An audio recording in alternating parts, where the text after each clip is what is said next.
саясатчылар, бийлик, окуялар, тагдырлар. Салам радиосунда ачык микрофондо байланыш күтөбүз. Кутмандуу күнүңүздөр менен урматтуу Салам медианын көрмандары жана Салам радиосунун угармандары, кайрадан эле ачык микрофон көрсөтүүбүз менен сиздерди биз өз маектерибизге күбө кылмакчыбыз. Биз бүгүнкү көрсөтүүбүздө миграция маселеси тууралуу сөз кылмакчыбыз.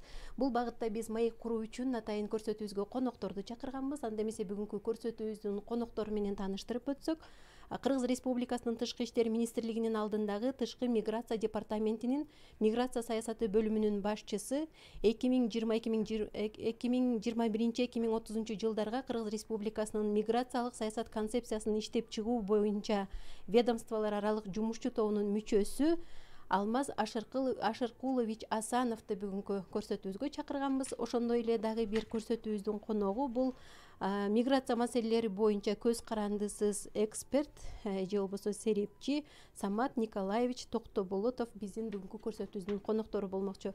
Ардактуу коноктор, биздин көрсөтүүгө кош келипсиздер. Алгач эле мына ушул бүгүн Баткен жергесинде сиздер атайын бир жергиликтүү жашоочулар менен сонун бир аянтчанын көзү болуп келдиңиздер. Мына ушул аянтчада миграция багытындагы кандай маселелер көтөрүлдү? Анткени өзүңүздөргө белгилүү болгондой эле Баткен облусу миграция тарабы боюнча эң көп көрсөткүчтү түзгөн облустардын бири болуп саналат эмеспи? Өзүңүз баштап берсеңиз, бүгүнкү күндө кандай көйгөйлөр көтөрүлдү? Рахмат, саламатсыздарбы, урматтуу угуучулар. Бүгүнкү жолугушуубузда негизги маселе ушу миграция жаатына негизги маселе ушу Кыргызстандан эмгек мигрант катары сыртка чыгып иштеп келебиз деген жарандарыбызга ошол бара турган мамлекеттин мыйзамдары боюнча, шарттары боюнча толук маалымат ошо элге жетпей аткан маселеси көтөрүлдү. Бул маселе бүгүнкү күндө ушу эмгек миграциясы күчөп турган мезгилде абдан көйгөйлүү маселе катары болуп атат. Ошол жагына көбүрөөк көңүл бурулуш керек экенин айтып кеткен экен. Биз ал айтылган нерселерди туура көрүп атабыз. Бул жагында мамлекет тараптан аракеттер жасалып атат. Бул жакынкы арада ошо кабыл алынган Кыргыз Республикасынын миграция саясаты концепциясынын негизинде иш-чаралар планында биз ушундай маселелерди коюп, Демек, көтөрүлгөн көйгөйлөрдү иш планга кантыйсыздар, камтып, ошону аткарганга толук аракетибизди ошол жака жумшайбыз. Рахмат. Самат Николаевич, айтсаңыз, ошол бүгүнкү күндө Баткен облусуна өзгөчө макам берилгени турат да. Ошол эгерде мына ушундай биздин Баткен облусунун өнүктүрүүнүн программасы иштелип жатат, мына ушул кадамдар биздин облустагы мигранттардын санын кыскарышына кайсы бир деңгээлде таасир эте алабы? Саламатсыздарбы. Эми албетте таасирин берет. Бүгүн биз уккан маалыматтар боюнча деги эле жакынкы реформалардын негизинде ошолордун жыйынтыгы болуп бүт областтык деңгээлдин баардыгы жоюлуп туруп, жалгыз гана Баткен областы областтын губернаторлуктун институту буюрса кала турган эле болуп атат. Калган областтарда ал жоюла турган болуп атат. Мына өзүңүздөргө белгилүү болгондой, Баткен областы миграция, тышкы миграция боюнча, тышкы эмгек миграциясы боюнча эң биринчи орунда турат Кыргызстанда. Бул жакта болуп аткан көрүнүштөй, мисалы Чүйдө, Таласта, Нарында бул менен салыштырып болбойт. Андан тышкары өтө көйгөйлүү маселе болуп, бул чек аранын жакын турганы. Чек арада өзүңүздөр билесиздер, жакында эле кандай кырдаалдуу мындай кан төгүлгөн окуялар болуп кетти. Ошол себептен биз дагы бир жолу айтышыбыз керек. Болгон күч аракетибиздин баарын салып, азыркы Баткенге бериле турган өзгөчө макамды күчөтүш керек. Ошол эле мурда иштелип аткан программалар, мына бүгүн жакшы ой пикирлерим бар айтылды. Жаңы программалар түзүлсүн. Ошо университеттер жаңы бүтүп келген дарыгерлер, ошол эле мугалимдер, ошолор келип Баткенде ушул жерге жашап туруктуу калып калгандай бир мүмкүнчүлүк түзүп бериш керек. Алардын айлыктары жогору болуш керек. Ушул жерде иштеп атса, кандайдыр бир налогтордон налогтор алардан кемитилиш керек, алар налогду төлөбөшү керек. Электр энергиясы боюнча өзгөчө дагы бир жакшы мындай шарттын баары түзүлүп бериш керек. Элементарно мына бүгүн айтып атышат, биздин өзүбүздүн уже мамлекеттик госкомпания Мегакомдун немеси бул жерге чейин тартпайт экен. Жанагы чек араларда жайгашкан биздин айылдар Мегаком менен колдоно албайт, аларда связь жок, ЛТР тартпайт деп көп неменин баарын айтып атат.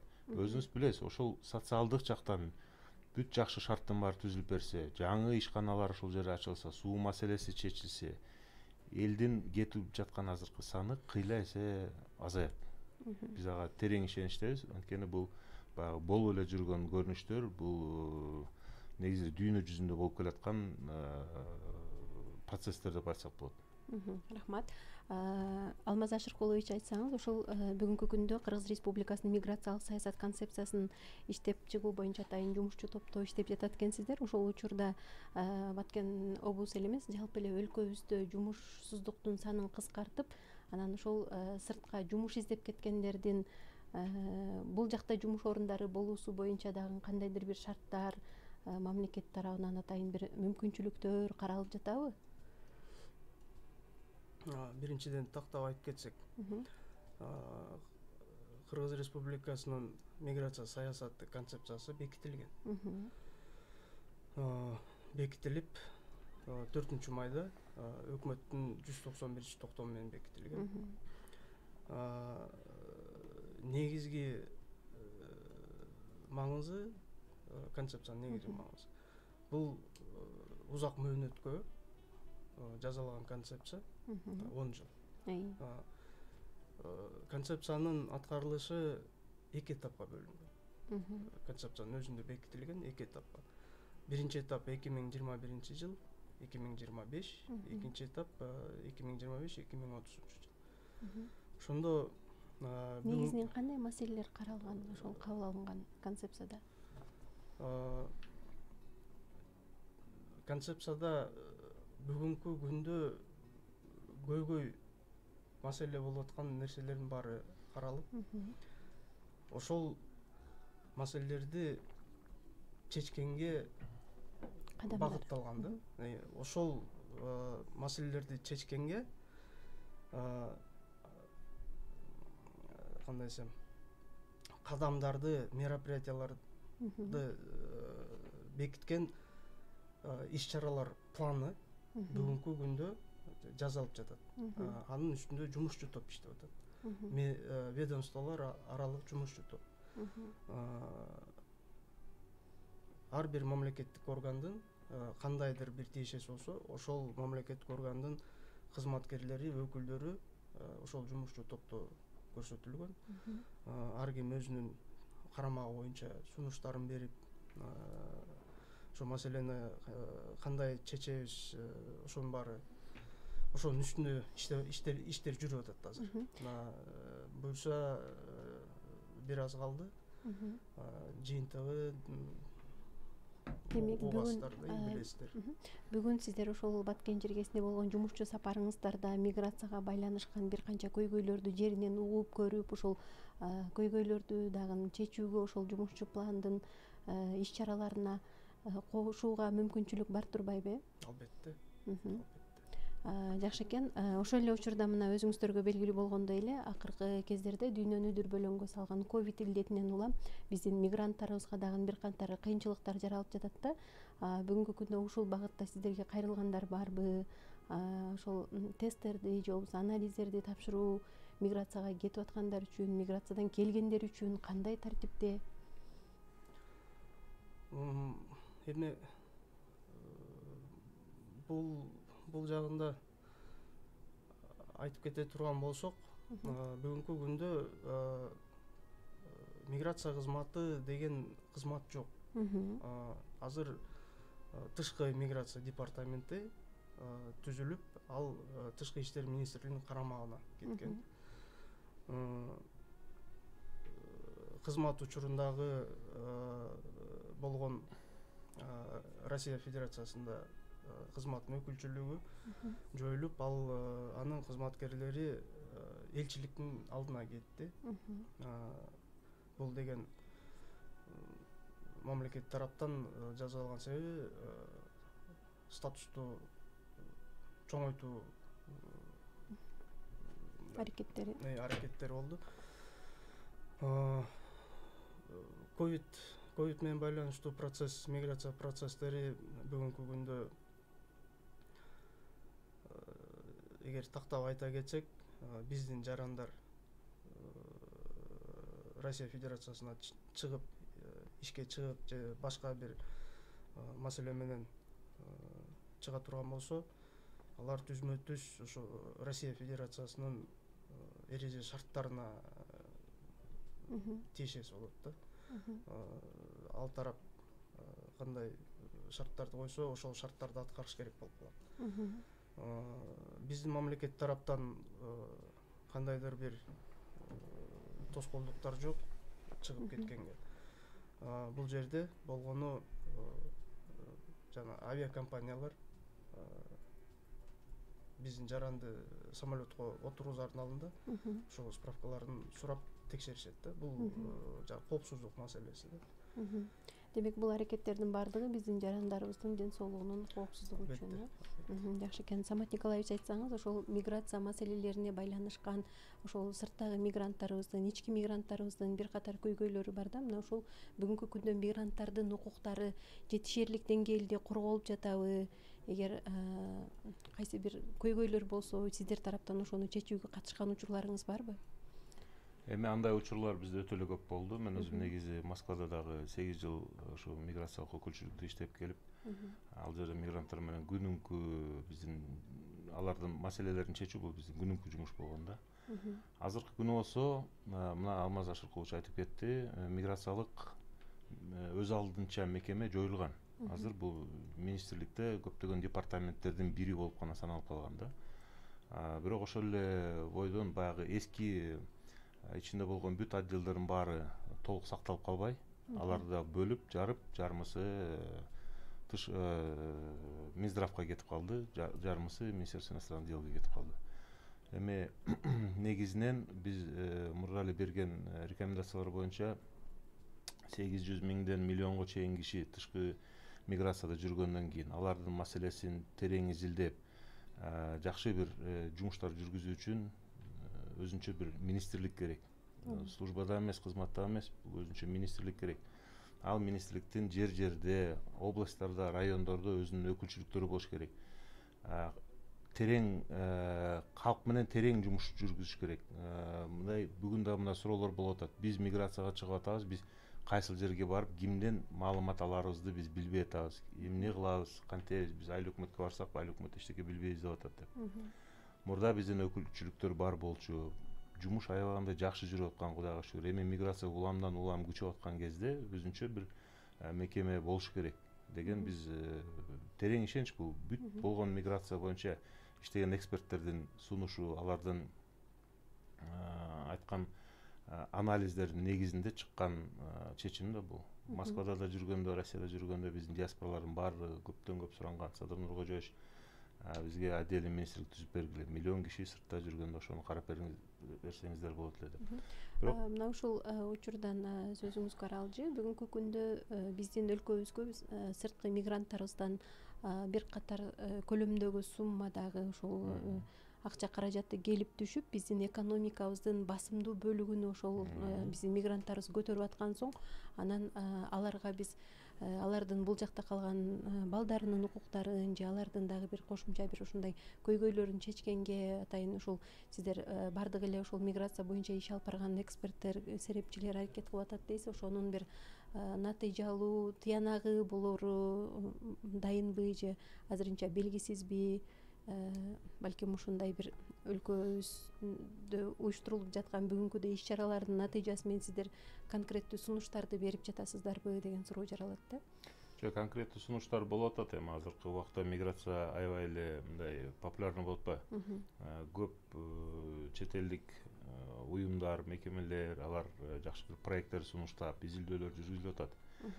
Көп эле нерселер иштелип чыгып, ал өкмөткө записка катары, аналитикалык записка катары сунушталып киргизилип атат. Бирок анын баардыгы өзүнүн уландысын таап ишке ашырылыш керек. Ал 100 жол исследование кылсаң да, анын бирөөсү дагы ишке ашпаса, анда алар кылып эмне кереги бар? Мына бүгүн Алмаз Ашыкулович айтып атат, миграциялык саясаттын концепциясы иштелип чыкты. Аны баарыбыз билебиз, ал аябай жакшы нерсе. Ошонун аткарылуу планын бүгүнкү күндө түзүлүп келатат. Ал жерге мына Алмаз Ашыкуловичтун өзү дагы катышып, ошол жерге бизди да эксперттер катары баарыбызды чакырып, ошол диалогдуу площадканы чоңойтуп, кеңейтип, бүт баарыңар өзүңөрдүн сунушуңарды бергиле деп жакшы бир уран чыгарышты да. Эми баары эле ошол жерге катышып, эми билбейм. Биз айтып атабыз, эң негизги максат бул жерде мигрантты бул өгөй баладай кылып биз ойлошубуз керек. Мигрант деген ал аты эле бар. Ал границаны өткөндөн кийин мигрант болуп калып атат. Муну биз чет жерде иштеп жүргөн Кыргызстандын жараны деген немеге көчүрүбүз керек. Мигрант деген сөздөн даже Евразэстин алкагында мигрант деген сөздү колдонбойбуз деп чечим чыгарылган да. Ошондой эле биз өзүбүздүн мигрантка болгон мамилебизди өзгөртүшүбүз керек. Булар эң эле мына болуп турган, мына азыркы баягы орусча айтканда трудоспособный возрастта тургандагы адамдар. Буларды биз бапестеп, багып, өкмөт ошончо мүмкүнчүлүк түзүп бере албагандыгы үчүн алар ошол чет жерге барып иштеп жүргөндүгүн билип туруп, баягы кечирим сурап, анан кандай немеңер бар, көйгөйүңөр бар, биз ошонун баарын чечип беребиз дегенге өкмөт ошондой бир жаңы форматка өтүшү керек да иштөөнүн. Алмаз Ашыркулович, ошол бүгүнкү күндө чет жерде биздин бир катар жаштарыбыз, ошол көпчүлүк жарандарыбыз ар кандай аянычтуу тагдырларга, ар кандай күтүлбөгөн кырсыктарга дуушар болуп аткан учурлары деле көп болуп жатат да. Ошол атайын бир министрлик болбогондон кийин ошол жака кетип аткан жарандар үчүн кандайдыр бир түшүндүрүү иштерин жүргүзүп, алдын алып, ошол мамлекеттик деңгээлде бир кадамдарды жасоонун жол жобосу барбы же андай атайын министрлик болбогондон кийин бул кыйын процессби? Сиздин жеке пикириңиз? Мен жеке пикирим деле эмес, болгондой эле айтам. Буга чейин да болуп келген, азыр деле болуп атат, кийин да болот нерсе. Такыр эле мындай ушунун баары маалыматтын жоктугунан эмеспи? Маалыматтын жоктугунан эмес, маалыматка мындай доступ бар. Маалыматка доступ бар. Болгону биздин жарандар баса белгилеп кетсем, мындай көп учурда өздөрү ушундай кайдыгер мамиле жасап коюшат. Бир чети туура маселе. Жерлерде биздин кызматтын өкүлдөрү болбосо, айылдарда, райондордо, тем более алыскы жерлерде бул жерден доступ жок болуп калат. Бирок эгерде адам баласы өзүн коргоп сактанам десе, телефон байланышы аркылуу, интернет, кат аркылуу, мындай башка бир булактар менен маалымат алганга мүмкүнчүлүктөр бар, шарттар дагы бар. Бул мүмкүнчүлүктөр дайыма болуп келген. Бирок бул маселе дагы деле көйгөй катары көтөрүп келишет. Бул маселенин үстүндө биз улам иш алып баруудабыз да. Улам убакыт өткөн сайын мындай жаңы мындай каражаттар пайда болот. Ошол каражаттар мындай соц тармак аркылуу, интернет аркылуу, башка булактар аркылуу маалыматты элге жеткиргенге ушул үстүнөн иштеп келатабыз да. Бул иш жумушчу топтун алдында мындай жасалып атат. Рахмат. Самат Николаевич, ошол сиз өзүңүз миграцияда болуп, ошол мигрант катары чет жерде жүрүп келген инсан катары мигранттарга кандай кеңеш берер элеңиз? Көрсөтүүбүздүн соңунда бир жакшы бир кеңештериңизди бөлүшүп кетсеңиз. Алмаз Ашыкулович азыр туура маселени айтып атат. Адам негизи үйдөн 7 кадам аттагандан кийин мусафир болуп калат дейт. Ошол 7 кадам аттардын астында отуруп бир ойлонуш керек. Мен кайсыл жерге баратам, мен эмне кылган атам, эртең кандай жумушка иштейм, ошол бараткан өлкөнүн мыйзамы кандай болду экен, кайсы самолет менен учсам жакшы болот, ал жерге баргандан кийин менин документтерим кандай болот, регистрация деген маселелердин баары чыгат да. Ошонун баарын алдын ала мага ким айтып бере алат, кайсыл булактардан мен ошол маалыматты алсам болот деп Алмаз Ашыкулович айтат азыр туура. Ошондой булактар бар, ошондой маалыматтар бар. 1899 деген мисалы короткий линия номер бар, ошого чалып ал жерден маалымат алса болот. Мигрант KG деген азыр сайт ачылды, ошол жерден маалыматты алып турса болот. Же такыр болбосо эле биздин департаментке чалса, ошол жерден толук айтып түшүндүрүп беришет. Барып ошол жерге иштердин астында маалымат алып туруп кетмейинче эч кандай баргандан кийин коопсуздук миграцияга дуушар болом деп ойлонбош керек. Биз акыркы немеде биз школдордо миграция сабагын киргизгенге жакшы бир шарт түзүп бергенбиз. Буюрса ошол жерде 9 жана 11 бүтүп аткан класстарга 4 саат жакшы бир сабагын өтөт. Миграция деген эмне? Миграциянын кандай түрлөрү бар? Виза деген эмне? Негизи эле кантип жүрүш керек? Бул глобализация убактысы келип аткандан кийин биздин окуучулар ошонун бүт баарын билгенге шарт түзүп беришибиз керек. Абдан жакшы экен. Биздин көрсөтүүгө бөлүнгөн убакыт соңуна чыгып калды. Атайын өлкө борборунан 1000 чакырым алыс аралыкка келип, ушинтип өзүңүздөрдүн маалыматтарыңыздар менен бөлүшүп, бизге маек куруп бергендигиңиздерге ыраазычылык билдиребиз. Урматтуу Салам медианын көрөрмандары жана Салам радиосунун угармандары, биздин бүгүнкү көрсөтүүбүздө биз миграция темасынын айланасында сөз кылдык. Алдыда дагы мындай маанилүү маселелерди талкууга алып чыга бермекчибиз. Көрсөтүүнү мен Каныша Яшымова алып бардым. Келерки көрсөтүүдөн көрүшкөнгө чейин саламатта калыңыздар.